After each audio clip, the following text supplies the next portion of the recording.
أنا مسيحي وأفتخر. وما الذي يدعو إلى الفخر في دينك؟ لأن المسيح هو الرب. أين قال لك أنا الرب، أو أين قال لك أنا إله الكون في كتابك؟ قال أنا الألف والياء. لا، لم يقل ذلك، بل الذي قال ذلك بل الذي قيل عنه ذلك هو القديس ملكي صادق. القديس ملكي صادق في كتابك قال عنه بولس في رسالة العبرانيين: لا بداية أيام له ولا نهاية أيام له ولا أبا له ولا أم له، بل هو مشبه بابن الله. ملكي صادق قديس من القديسين عندكم، كتابك قال عنه لا بداية له ولا نهاية له ولا أبا له ولا أم له. أما المسيح لم يقل عن نفسه أنا الأول والآخر أو أن البداية والنهاية. لماذا يسوع المسيح لم يصرح بكل وضوح في كتابك ويقول أنا إله؟ ما الذي منعه من قول ذلك؟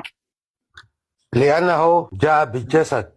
وإذا كان جاء بالجسد، هل يمنعه ذلك من أن يقول أنا إله؟ نعم.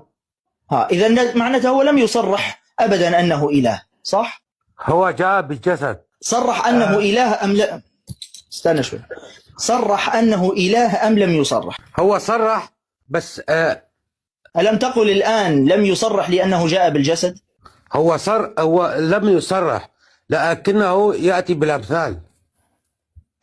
هو صرح أم لم يصرح؟ فهمنا. نعم هو لم يصرح لكنه أيوة. أتى بالأمثال. تعرف أنت ذكرتني بماذا يا عزيزي؟ الشيخ أسمعك بس مقطع جميل أسمعك. أنا أسمعك. أنا أسمعك. أصبر واحد. شيخنا هذا عنده ريبوستات مسيئة للإسلام، فأرجو أن تكرم ضيفنا يا شيخ. لا لحظة بس، حكى كلام جميل. طبعا السويدن ماذا قال الآن؟ قال هو صرح، هو لم يصرح. ذكرني بفيديو لقسيس اسمه يوسف رياض يا إخوة، فيديو قديم قبل 14 سنة للقس يوسف رياض. شوفوا ماذا قال، يعني كلام بصراحة يعني عقلاني جدا. شوفوا القس البروتستانتي يوسف رياض ماذا قال. الله لم يمت، ولكن الذي مات هو الله مع اللاهوت في شخص المسيح، تحت في شخص المسيح، فالذي مات هو الله. نعم. والله لا يموت. لك في النصرانية الله لم يمت، ولكن الذي مات هو الله.